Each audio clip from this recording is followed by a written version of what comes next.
안녕하세요. 한민족 스토리입니다. 어제 한국 정부의 도움의 손길에도 세차게 거절한 북한의 파렴치함이 화제가 되었었죠. 어떻게 된 내용일지 관련된 한 사연을 들어보겠습니다. 나는 5년 전 북한을 탈출해 한국에 정착한 탈북민입니다. 최근 북한에서 발생한 대규모 수해 소식을 듣고 가슴이 무너지는 것 같았습니다. 내가 살던 고향 마을이 있는 평안북도 지역이 이번 수해의 중심지였기 때문입니다. 한국의 뉴스를 통해 전해진 영상과 사진들을 보면서 나는 과거의 기억 속으로 빠져들었습니다. 10년 전 우리 마을도 비슷한 홍수를 겪었던 적이 있었습니다. 그때의 공포와 절망감이 아직도 생생합니다. 이번 수해는 그때보다 더 심각해 보였습니다. 압록강이 범람하면서 주변 마을들이 순식간에 물에 잠겼다고 합니다. 뉴스에서는 사망자와 실종자가 1000명이 넘는다고 보도했지만 실제로는 그보다 훨씬 많을 것이라고 확신합니다. 북한 당국이 항상 피해 규모를 축소해서 발표하기 때문입니다. 북한에서는 이런 자연재해가 발생했을 때 대처 능력이 매우 부족합니다.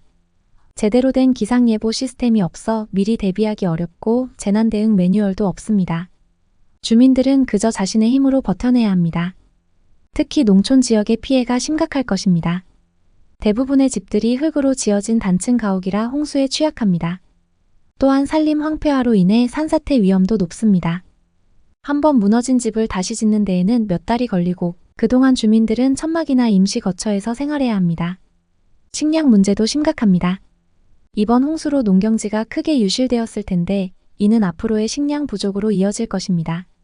북한에서는 이미 만성적인 식량난에 시달리고 있는데 이번 수해로 상황이 더욱 악화될 것입니다. 김정은 위원장이 수해 복구 지시를 내렸다는 소식이 들리지만 실질적인 도움은 크지 않을 것입니다. 북한의 열악한 경제 상황과 폐쇄적인 정책으로 인해 효과적인 복구가 이뤄지기 어렵기 때문입니다. 이런 북한의 상황을 보면서 나는 한국에 와서 살게 된 것이 얼마나 다행인지 새삼 깨닫게 됩니다. 한국에서는 자연재해에 대한 대비와 대응이 체계적으로 이뤄집니다. 정확한 기상 예보를 통해 미리 대피할 수 있고 재난 발생 시 신속한 구조와 지원이 이뤄집니다. 특히 한국의 첨단 기술력이 재난 대응에 큰 도움이 됩니다. 드론을 활용한 피해 상황 파악, 위성 영상을 통한 광범위한 모니터링, 그리고 AI 기술을 활용한 신속한 복구 계획 수립 등이 가능합니다. 이는 북한의 현실과는 너무나 대조적입니다. 또한 한국에서는 재난 피해자들을 위한 지원 정책이 잘 갖춰져 있습니다. 임시 주거 지원, 생활 안정 자금 지원, 심리 상담 등 다양한 형태의 도움이 제공됩니다. 반면 북한에서는 이런 지원을 기대하기 어렵습니다. 주민들은 대부분 자신의 힘으로 복구해야 하며 국가의 지원은 매우 제한적입니다. 이번 수해 소식을 들으면서 나는 북한에 남아있는 가족과 친구들이 걱정됩니다. 그들이 무사히 이 어려움을 헤쳐나갈 수 있기를 간절히 바랍니다. 동시에 언젠가 북한도 한국처럼 발전하여 주민들의 안전과 행복을 지킬 수 있는 나라가 되기를 소망합니다. 북한의 수해 구조 작업 중 헬기 추락 사고 소식을 들었을 때 나는 깊은 슬픔과 분노를 느꼈습니다. 이는 북한 체제의 무능함과 부실함을 여실히 보여주는 사건이었습니다. 내가 북한에 있을 때도 비슷한 일을 목격한 적이 있습니다. 10년 전 홍수 때 우리 마을 근처에서 구조 작업을 하던 헬기가 추락했습니다. 당시 나는 그 현장 가까이에 있었고 그 광경을 잊을 수 없습니다. 노후화된 헬기가 불안정하게 날아다니는 모습은 정말 아찔했습니다. 강한 비바람을 뚫고 낮게 비행하는 헬기를 보며 우리는 마음을 졸였습니다. 결국 우리의 우려는 현실이 되었고 한 대의 헬기가 균형을 잃고 추락했습니다. 그 순간의 공포와 절망감은 말로 표현하기 어렵습니다. 폭발음과 함께 검은 연기가 피어올랐고 사람들의 비명이 들렸습니다. 구조되기를 기다리던 주민들과 구조요원들의 목숨이 한순간에 사라졌습니다. 이번 사고도 그때와 비슷했을 것입니다. 북한 당국은 헬기 10여 대가 20여 차례 왕복하며 200여 명을 구출했다고 선전했지만 그 과정에서 얼마나 많은 위험이 있었을지 상상하기 어렵지 않습니다. 북한의 헬기들은 대부분 러시아에서 수입한 구형 모델입니다. Mi-26과 Mi-8 같은 기종들인데 이 헬기들은 내구성이 떨어지고 정비가 제대로 이루어지지 않아 매우 위험합니다. 게다가 대부분이 30년 이상 된 노후 기종이라 사고 위험이 더욱 높습니다. 북한에는 총 290여 대의 헬기가 있다고 하지만 실제로 제대로 작동하는 것은 절반도 안 될 것입니다. 부품 부족으로 정비를 제대로 하지 못하고 연료도 부족해 평소에는 거의 운용하지 않습니다. 이런 상태의 헬기들을 갑자기 위험한 구조 작업에 투입하니 사고가 날 수밖에 없는 것입니다. 더욱 안타까운 것은 이런 사고가 있어도 책임지는 사람이 없다는 점입니다. 오히려 사고 소식을 외부에 알리거나 당국을 비판하는 사람들이 처벌받게 됩니다. 주민들의 안전보다는 체제 선전이 더 중요한 것이 북한의 현실입니다. 이와 대조적으로 한국의 재난구조 시스템은 세계 최고 수준입니다. 최신형 구조 헬기들이 24시간 대기하고 있으며 전문 구조 요원들이 항상 출동 준비를 하고 있습니다. 또한 정기적인 정비와 안전 점검으로 사고 위험을 최소화합니다. 특히 한국의 소방 헬기들은 최신 기술이 적용되어 있어 악천후 속에서도 안전하게 구조 활동을 할 수 있습니다. 야간 투시경, 호이스트 시스템, 응급 의료 장비 등이 탑재되어 있어 효과적인 구조가 가능합니다. 더불어 한국에서는 모든 구조 작업이 체계적으로 이루어집니다. 중앙재난안전대책본부를 중심으로 각 지역의 소방서, 경찰서, 군부대가 유기적으로 협력하여 신속하고 효과적인 구조 활동을 펼칩니다. 또한 한국에서는 재난구조훈련이 정기적으로 실시됩니다. 다양한 상황을 가정한 모의 훈련을 통해 실제 상황에서의 대처 능력을 높이고 있습니다. 이는 북한에서는 상상도 할 수 없는 일입니다. 이번 사고 소식을 들으면서 나는 북한에 남아있는 사람들의 안타까운 처지를 다시 한번 실감했습니다. 그들은 위험한 상황에서도 제대로 된 구조를 받지 못하고 오히려 목숨을 위협받는 상황에 처하게 됩니다. 동시에 한국에 와서 살게 된 것에 대해 더욱 감사함을 느꼈습니다. 비록 북한의 현실을 바꿀 수는 없지만 적어도 이곳에서는 안전하게 살 수 있다는 것이 얼마나 큰 축복인지 모릅니다. 앞으로 북한에도 변화의 바람이 불어 주민들의 안전과 생명이 최우선으로 여겨지는 날이 오기를 간절히 바랍니다. 그때까지 우리는 북한의 실상을 계속해서 알리고 그들을 돕기 위한 노력을 멈추지 말아야 할 것입니다. 북한의 헬기 운용 실태에 대해 이야기하자면 한숨부터 나옵니다. 내가 북한에 있을 때 경험한 것과 최근 들은 소식을 종합해보면 상황이 더욱 악화된 것 같습니다. 북한은 현재 약 290여 대의 헬기를 보유하고 있다고 알려져 있습니다. 그러나 이 숫자는 단순히 서류상의 숫자일 뿐 실제로 운용 가능한 헬기는 절반도 안 될 것입니다. 대부분의 헬기가 30년 이상 된 구형 모델이며 그 중에서도 러시아제 Mi-26과 Mi-8이 주력입니다. 이 헬기들의 가장 큰 문제는 노후화입니다. 30년이 넘은 헬기들은 당연히 잦은 고장과 정비가 필요합니다. 그러나 북한의 현실은 그렇지 못합니다. 경제 제재로 인해 부품 수급이 어렵고 전문 정비 인력도 부족합니다. 그 결과 대부분의 헬기들이 제대로 된 정비를 받지 못한 채 방치되고 있습니다. 내가 북한에 있을 때 목격한 한 사례를 말씀드리겠습니다. 우리 마을 근처 군부대에 Mi-8 헬기가 한 대 있었는데 그 헬기는 거의 1년에 한두 번 정도만 운행되었습니다. 그마저도 김정일 생일이나 당 창건일 같은 특별한 날에 선전용으로 잠깐 띄우는 정도였죠. 평소에는 그저 경납고에 방치되어 있었습니다. 한 번은 그 헬기가 긴급 출동을 해야 할 일이 생겼는데 시동조차 걸리지 않았습니다. 결국 트럭으로 인원을 수송해야 했죠. 이런 일은 북한 전역에서 흔하게 일어나는 일입니다. 더 큰 문제는 안전성입니다.